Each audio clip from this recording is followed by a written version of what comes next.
Now, Positively Ernie with Ernie and a New York TV legend and radio host with great positive stories and interviews. Thanks, Ernie. You're the best. And now, here's Ernie. And we're back. Welcome to the show. Nice to have you here today. As always, I love positive stories and positive people. And you're going to meet somebody right now who's really an amazing human being. This guy is one of the most well-known reporters for entertainment in the world. He is a personality extraordinary. He's a television host. My friend, I've known him for a long time. Rob Shuter is here. Hi, Rob. How are you? Good to see you. I love this setup, Bernie. You like the setup? And it's really impressive. It looks great. Well, thank you. And you've seen a lot of sets, so I like it. Coming from you, I like that a lot, my good friend. It's good. It's great here. Rob, I wasn't kidding when I said that you really are an extraordinary entertainment reporter. I mean, your background, your history, for people who don't know, I mean, you really were the executive editor for OK magazine, American version.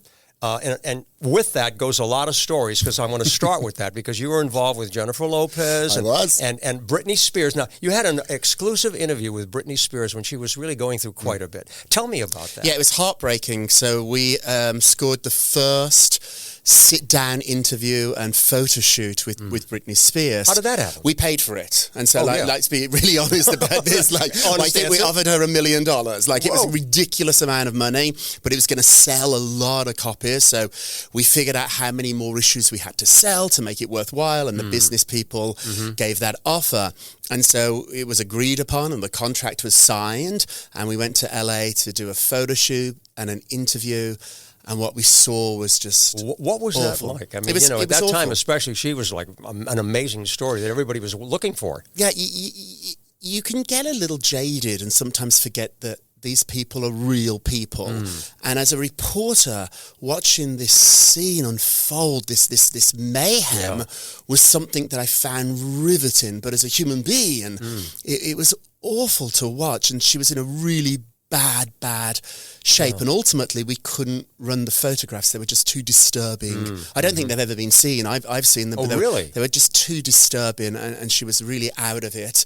And I'm curious, do you think those photos will ever be released? I don't think so. I think it was over 10 years ago, so I would have assumed they would have come out by now. But you never know. I mean, this stuff does eventually usually leak out, but it hasn't yet. I would think so. And then we never got to do the interview. She never turned up for the interview, and I hope our check didn't clear. I think we got the money back. But then we did a story about what it was like to have a day in the life with Britney Spears. Right. You scored a lot of points with that. It was it sold crazy. I mean, we got our $1 million back, and we also sold 1 million magazines. So the accounting people were very happy with me. But it's I learnt my skill as a publicist. Like before, I was the editor of OK. I was a celebrity publicist. I worked for J-Lo and Diddy, Alicia Keys. Yeah, you did a lot. I loved it, and that's where I learned about everything. J-Lo. I want to hear about She's extraordinary. Yeah. She's just the boss. Like, she knows what she wants. She's not frightened to ask for what she wants. And, I think some people think strong women can be frightening. I found her to be amazing. I always say that after yes, the next best answer is no. Maybe it gets me nowhere. Maybe leaves the door open. It wastes my time. Jennifer is a yes or no person. She's quite short in her text, which once again some people could think is rude, but no, she wants. She knows what she wants, and it's interesting too. I remember I was at the Golden Globes or maybe the Oscars with Jennifer, and she wasn't treated very well. The other Hollywood stars don't really like J-Lo. Well, she just did this documentary, by the way. What are the reviews on that? They were mixed. Like she's not the most respected in the business, and she knows this, and she's a terrific actress. She puts on a show. Too. Yeah, and she's I've great. interviewed her as well. She's great. Yeah. It's like high school. Hollywood can be really mean, and it's cliquey. And you would think somebody who's as big a star as J-Lo would be up there with the Julia Roberts, but she's not. And so I think that it's wild, isn't it? You never think somebody like that would have struggles, but they do. And Rob, you mentioned Jessica Simpson and Alicia Keys. I mean, you've worked with so many people.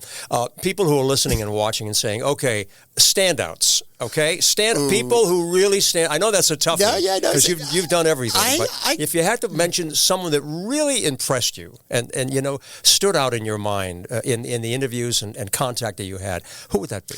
I got to say, I was Kate Spade's publicist. May she rest in peace. Oh yeah, and I loved Katie, and she was so delicious and quirky, and she taught me how kindness was not only the right thing to do, it was the smart thing to do. And so Kate would say, being kind, it doesn't matter what your motive is. If you're being kind because you're a good person, fantastic. Absolutely. But ultimately, the end result is the same. So if you're being kind to be smart, the end result's the same. So Kate just said, be kind. And she taught me to the power of a follow-up thank you note. Oh, Whenever isn't that nice? Kate did an interview or met somebody. Was it handwritten? I'm curious. Yeah, on Kate Spade's stationery, little Isn't that a handwritten nice notes. thing to receive? No, I don't send handwritten notes, but I always send a thank you text or a thank you I think email. that's so important. It is. Kindness is very important, and being thoughtful that way. You mentioned Kate, the name Kate.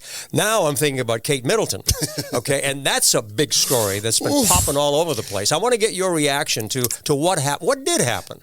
I'm told that Kate does not want this disclosed. They're going to extraordinary measures to keep this a secret. There's been lots of rumours, lots of whispers within the palace about a potential eating disorder. She's really, really thin. The last time I saw Kate, painfully thin. And I think big picture, I don't know what specifically happened to send her to the hospital, but I do know big picture, Kate is quite a quiet person.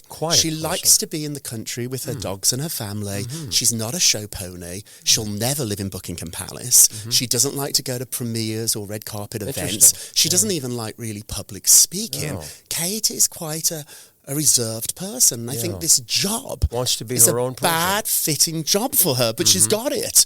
She's going to be the Queen of England. Sounds a little bit like Princess Diana, for goodness sakes. That's exactly what it is. And I think that she didn't quite know. Nobody would know except maybe Meghan Markle and Diana what it's like to marry into this family. And if you think about a family business, that's what this is. It's the ultimate family business. So I think Kate very much wants to be part of this family, doesn't really like It's the control, that really, what did happen with the photograph? You ask yourself, why did they do that? I mean, it was obvious. Yeah, it was and now, isn't there another photo there is another with the Queen? Yeah, now, well, I think if we look over celebrity famous people's pictures, we're going to find a little bit of Photoshopping. A little bit on everyone's. I remember I was with Alicia Keys and she did the cover.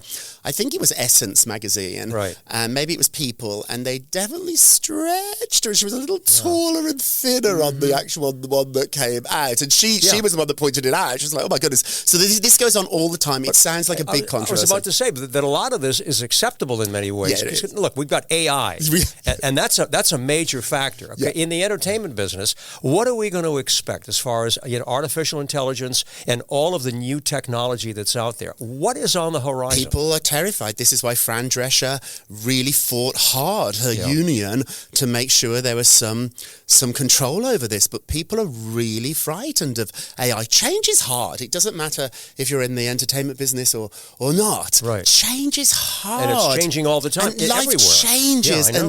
And, trying to go back to the days where we had buggies and carts or when we had typewriters, they're gone. We remember that. Yeah. And so, I think the success in life and in your work life and personal it's coming. Change is coming. So we've got to figure out a way that we can make it work for us. They'll figure it out. So how does that impact you? Okay. I mean, you're a great entertainment reporter. You do so many things, talk to so many people.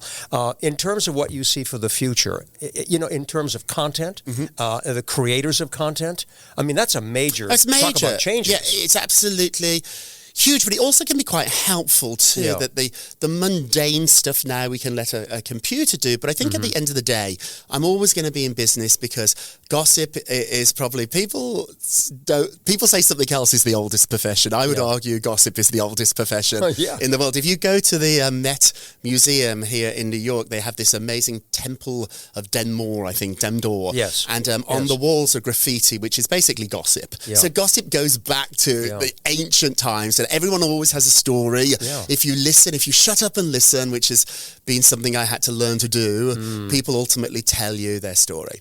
I think most people, when they're watching, let's say the Oscars or the Emmys, right? It's the red carpet that gets so much attention because you want to see these people, not on stage and maybe hear something that they're going to say that they wouldn't ordinarily say. Yeah, I love it when people mess up. Yeah. It's so exciting and it's delicious and it gives us an insight into them. And stories are everywhere. It was the great Liz Smith who really mentored me and went out of her way to be kind. The legendary Liz Smith. Yeah. And she said, if you just listen, everyone has a story and people aren't quiet or shy. Yes. You just haven't found something they want to talk about yet. Yeah, you're right. And so everybody has a passion. And I think part of our job is finding what that passion is. But Rob, that's good. And let me ask you this, though, because a lot of people today, when we're looking for information, wherever it happens to be, are looking for one thing, the magic word. Truth. Where is the truth? Okay, there are issues in the news business, but also in the entertainment business. People are looking for, is that a real story? Is that the truth? It's hard to know. I mean, you're like somebody that told you a story at dinner. Right. Think of the person who told it you. Who's your source here? Right. And if it's somebody that you trust, if it's a dear friend, you're going to believe it. And it probably is the truth. The thing that got so complicated is that there are shades of grey in the truth. And when we're little, we want to believe it's yes or no. We want to believe it's either the truth or a lie. And often there are many different stories. And so if I interview somebody about an event, it'll be different, even if it's the same event, from somebody else. And so like a good reporter is somebody that tries to listen to everything and give a balanced view. And so it's tricky, though. It's not as easy. It's not math. Right. Like what we do, entertainment, gossip, celebrity, it's not math. It's not 2 and 2 is 4. That's a fact. Yes. Is Jennifer Lopez a great singer or not? That is not a fact. That's an opinion. Right. And so that's when you have these different competing stories. I want to get your view on something too, because now everybody has a telephone, right? And everybody has access to social media and so forth. And people, I did a story on this recently about how there's a lot of narcissism out there because people are just posting, so many things with themselves, and there are stars that are being created and developed through social media.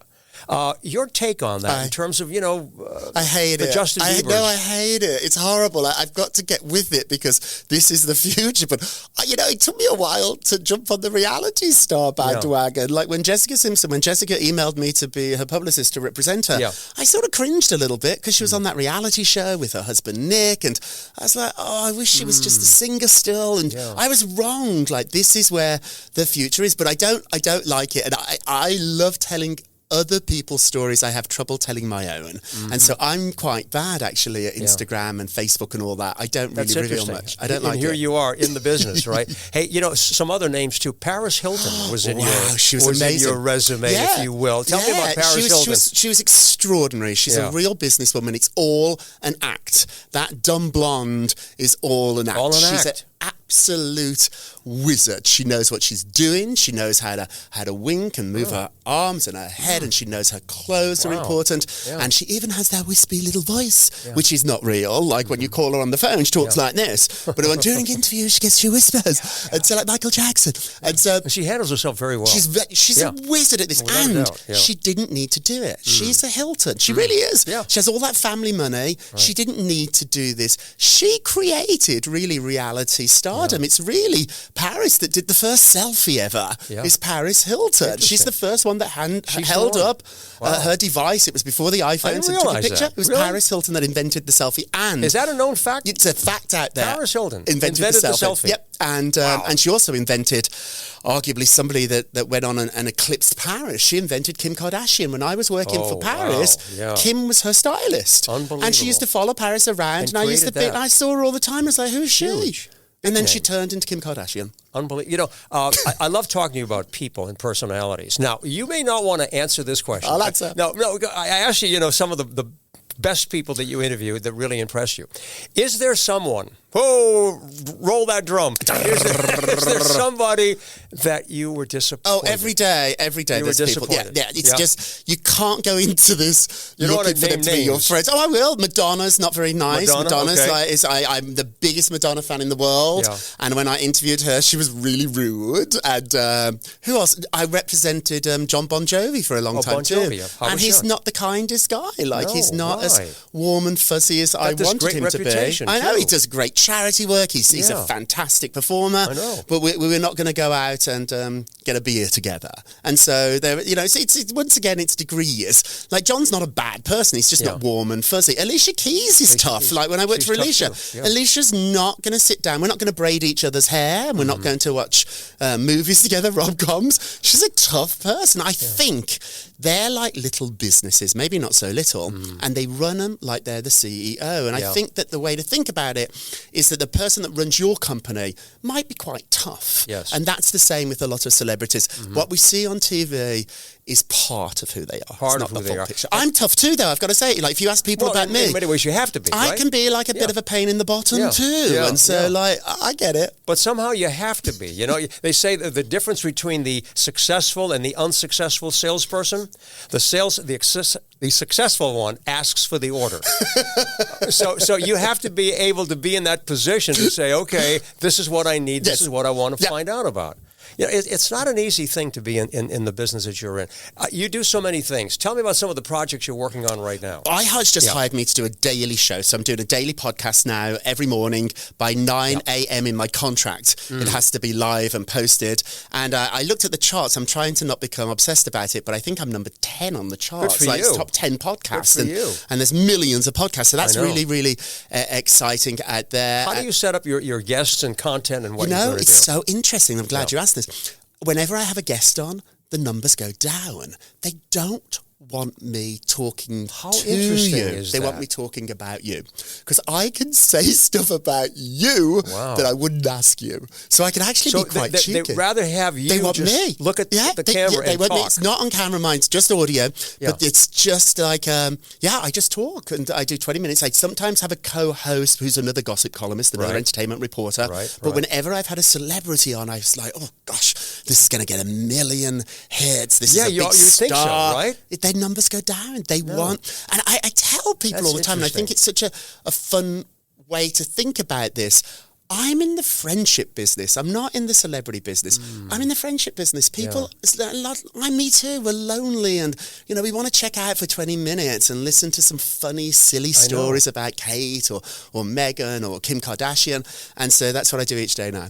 I can understand how that works because, if I'm going to tune in and listen to you, right?